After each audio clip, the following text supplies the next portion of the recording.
It's 1902. A young man by the name of ugly ass nigga Benito Mussolini moves from Italy to Switzerland to avoid military service.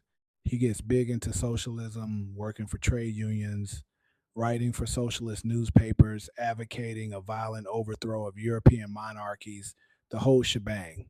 This gets him in a bit of trouble with the Swiss police, so he gets arrested, sent back to Italy, set free, returns to Switzerland, is arrested again, goes back to Italy again, completes his military service after previously avoiding it. And then, after a brief stint as an elementary school teacher, he finally returns to work as an avid socialist. His speeches and journalistic abilities made him famous among Italian socialists. He was anti war, so when Italy colonized Libya in 1910, ugly ass nigga Benito Mussolini rioted and got arrested. Then World War One came along, and once again he protested Italy's involvement. But then he thought, wait a minute, this war could bring about the social climate needed to overthrow European monarchies and bring about the socialist revolution everywhere. And suddenly he was pro war. But his fellow socialists didn't like his new pro war stance, so they kicked him out of the party. So then, ugly ass nigga Benito Mussolini said, you know what? I'm done with socialism. We need something new, not based on class divisions tearing us apart, but based on unity through nationality. We'll conquer the Mediterranean and reunite all Italian peoples, just like the days of the Roman Empire. I'll call it fascismo, and it will guide the Italian nation to greatness. That's all well and good, Mr. Ugly ass nigga Benito Mussolini, but what kind of haircut am I giving you? Let's go with bald. Italy had been on the winner's side in World War One, and they hoped they were going to get a lot out of it. But in the end, they only got a little, and they felt cheated. On top of that, a bad economy and weak governments meant that the Italian people were a little unhappy. So when ugly ass nigga Benito Mussolini came along and said that he could fix everything, his fascist movement gained a lot of support. In 1922, ugly ass nigga Benito Mussolini went to the king and said, make me prime minister, or I'll make me prime minister. You and what army? This army. Fair enough. Then ugly ass nigga Benito Mussolini went about establishing the dictatorship with himself at its center. Europe had its first fascist dictator. Next up, Germany. Germany had been on the loser's side, and they got wrecked by the Treaty of Versailles. They lost territory, had to demilitarize the Rhineland, reduce their army to 100,000 men, had no air force, and pay huge reparations. On top of that, bad economy and weak governments meant that when ugly ass nigga Adolf Hitler with a silly mustache came along promising to fix everything, the German people loved it. Ugly ass nigga Adolf Hitler had been a soldier in World War One. He was extremely patriotic and furious about Germany's humiliation. He helped start a new political party, attempted a march on Munich in 1923, got arrested, but his popularity grew. In 1933, he was made chancellor. He went full megalomaniac and established a dictatorship with himself at the center. Europe now had fascist dictator. Number two, ugly ass nigga Adolf Hitler and ugly ass nigga Benito Mussolini had similar ideas and the same enemies, so they started to get along. Ugly ass nigga Adolf Hitler. Anyone else want to be friends? Franco? No? You good? Empire of Japan? I do. Ugly ass nigga Adolf Hitler. Who's that? It's Japan, and they've taken over northern China. Let's rewind a bit. Japan had isolated itself for over 200 years until the Americans forced them to trade. Western powers imposed unequal treaties, crippling Japan's economy. With no natural resources, Japan went to war with China for influence over Korea and took territory, but the West told them to stop. Japan later defeated Russia in war, annexed Korea, seized German colonies in Asia during World War I, and then used a staged incident in Manchuria as an excuse to invade and take over. So, here's the situation. Ugly ass niggas Nazi Germany, ugly ass nigga Benito Mussolini's fascist Italy, and ugly ass niggas Japan all believed they were racially superior. They hated the Allies and wanted to militarize and expand, so they did exactly that. Let's start with Germany. Ugly ass nigga Adolf Hitler hated the Treaty of Versailles. He began breaking it immediately. He set up the Luftwaffe, introduced conscription, and rebuilt his army. The Allies did nothing. Then ugly ass nigga Adolf Hitler sent troops back into the demilitarized Rhineland, ordering them to retreat if the Allies reacted. Again, the Allies did nothing. With his forces stronger, ugly ass nigga Adolf Hitler moved to step two. He wanted Lebensraum to grow the Aryan population, so he began eyeing his neighbors. The Allies tried a weak strategy called appeasement. Ugly ass nigga Adolf Hitler would demand something and they would give it to him while asking for no more. In 1938, ugly ass nigga Adolf Hitler's army marched into Austria with no resistance. Boom, Austria was now part of Germany. Next, ugly ass nigga Adolf Hitler demanded the Sudetenland from Czechoslovakia. The Allies met with him in Munich. Neville Chamberlain, look, we're going to give you Czechoslovakia. Wait, this is about my territory. Shouldn't I be here? Neville Chamberlain, anyway, we're giving you what you want. Ugly ass nigga Adolf Hitler. Really? Neville Chamberlain, yeah. Ugly ass nigga Adolf Hitler. Just like that? Neville Chamberlain. Yep, ugly ass nigga Adolf Hitler. What's the catch? Neville Chamberlain. Just sign this paper promising you won't take the rest of Czechoslovakia. Ugly ass nigga Adolf Hitler. Okay. Chamberlain went home waving the paper, claiming peace was saved, until ugly ass nigga Adolf Hitler invaded the rest of Czechoslovakia anyway. Oh, you lied. Ugly ass nigga Adolf Hitler. What do you expect? I'm ugly ass nigga Adolf Hitler.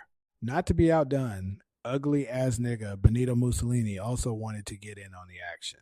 He thought to himself, isn't there a not yet colonized nation somewhere, which is so underdeveloped that the people would be defending themselves against our tanks with literal bows and arrows and wooden spears?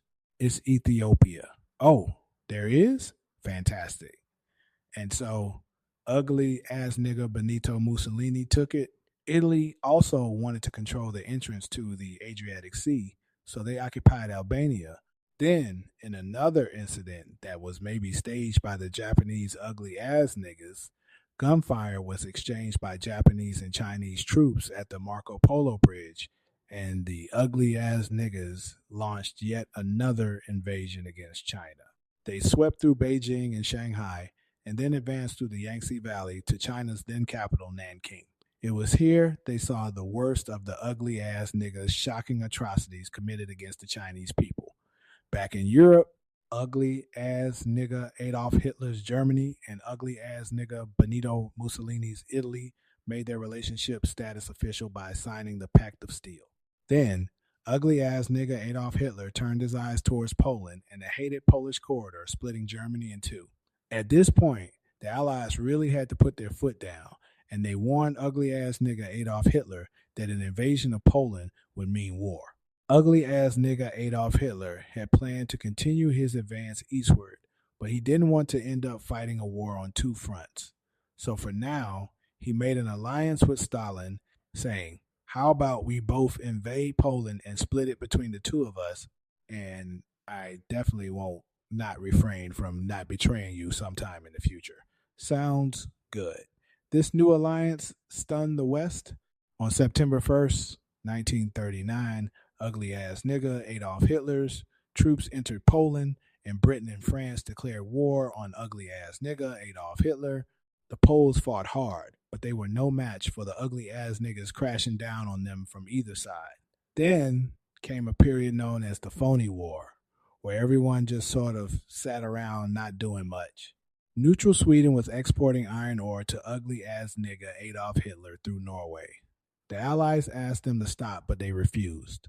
Then the Soviet Union attacked Finland, so the Allies tried to land troops in Norway to help Finland and grab the iron fields. Norway and Sweden said no. The UK mined Norwegian waters anyway. Ugly ass nigga Adolf Hitler realized what was happening and quickly invaded Denmark and Norway first. The Allies rushed troops to help, but ugly ass nigga Adolf Hitler controlled the airfields and won. The Allies had to retreat. After this failure, Chamberlain resigned and Winston Churchill took over. Ugly ass nigga Adolf Hitler's plan was simple. defeat France quickly, knock out the UK, then turn on the Soviet Union. The Allies wanted to avoid another long war. Belgium refused to let them station troops, so when ugly ass nigga Adolf Hitler invaded, the Allies rushed into Belgium. But ugly ass nigga Adolf Hitler had a surprise. Blitzkrieg. German forces smashed through the lightly defended Ardennes forest, encircled the Allied armies, and trapped them. The best Allied troops were nearly wiped out, but the British escaped in a desperate evacuation at Dunkirk with help from civilian boats. With France's best forces gone, ugly ass nigga Adolf Hitler's army took Paris easily. France fell in just weeks, something Germany couldn't do in World War I. Ugly ass nigga Adolf Hitler achieved fast. Adolf Hitler's overall strategy was similar to Germany's WW1 strategy: attack France, defeat France, knocking out the UK in the process, then turn on the Soviet Union and win the war. During the phony war, the Allies had given Adolf Hitler enough time to prepare his forces. Now he was ready to attack. The Allies had wanted to place troops in Belgium, but Belgium had refused, and in a move that surprised pretty much no one, Adolf Hitler launched an invasion to get around France's defenses. The Allies charged into Belgium at full speed to meet the Adolf Hitler invasion head-on, and it looked like a repeat of the First World War was coming. But this time, Adolf Hitler had a trick up his sleeve: Blitzkrieg. As the Germans advanced, they sent thousands of refugees westward, slowing down the Allies. Then, to the south, the French had left the Ardennes, an area filled with hills and forests, pretty underdefended because they thought it was naturally impenetrable. Well, the Germans were about to penetrate it with everything they had. They smashed 50 Wehrmacht divisions through and encircled the Allied armies at lightning speed. The best of the Allied forces were now trapped. The Germans squeezed in from all sides, taking out France's best armies and nearly wiping out the British too. But they managed to make a desperate last-minute escape at Dunkirk, with British civilian ships even making a perilous journey to bring their young men home. With most of the French forces depleted, the Germans breezed through, taking Paris, and France fell. What the Germans couldn't do in World War I, Adolf Hitler had done just like that. Adolf Hitler hoped that with the fall of France, the UK would also lose hope and sue for peace, but quite annoyingly, it didn't, and he needed to secure the Western Front, so Adolf Hitler tried to force them into submission with mind games. The UK were now all alone, and Adolf Hitler wanted to emphasize that. First of all, just before France fell, Benito Mussolini finally declared war on the Allies, making the UK's situation even worse. Next, instead of just occupying all of France, ugly-ass nigga Adolf Hitler occupied the coastal areas for defense, but allowed France to continue its existence as a German puppet state. This way, it looked like the UK's old ally had decided to switch sides. Ugly-ass nigga Adolf Hitler also hoped that the UK wouldn't attack any of her old allies' navy bases or colonies in Africa, giving ugly-ass nigga Adolf Hitler an extra line of defense to the south, but the UK made sure to respond to this by sailing down to France's navy base in Algeria and wrecking a bunch of ships. Ugly-ass nigga Adolf Hitler then began laying down plans for an invasion of Great Britain. Before the ugly-ass nigga's troops could land on British soil, he would first need air and naval superiority across the channel. Waves of ugly-ass nigga Adolf Hitler's bombers came, while the completely outnumbered RAF worked bravely around the clock in an attempt to quell the ugly-ass nigga's attacks. At first, the ugly-ass niggas targeted British ports and coastal facilities, then attacked RAF bases, crippling the RAF's ability to defend the nation, and it looked like ugly-ass nigga Adolf Hitler's Great British invasion was coming. But then Churchill ordered a small, pretty insignificant bombing raid over Berlin. It didn't do much damage, but ugly-ass nigga Adolf Hitler was furious, and he immediately ordered the ugly-ass niggas to refocus his attacks on civilian targets in London. Children were sent off to the countryside, away from their parents, to avoid danger, and frequent trips to air raid shelters became a daily occurrence. But British morale held firm. This refocusing on London also gave the RAF breathing space to reorganize, so ugly-ass nigga Adolf Hitler kind of shot himself in the foot there. Finally, the ugly-ass niggas sent one massive, all-out attack on London, and the RAF successfully repelled it, destroying many of the ugly ass niggas' aircraft and placing air superiority firmly in British hands. Ugly ass nigga Adolf Hitler's invasion had to be postponed, but the bombing of British cities continued for some time.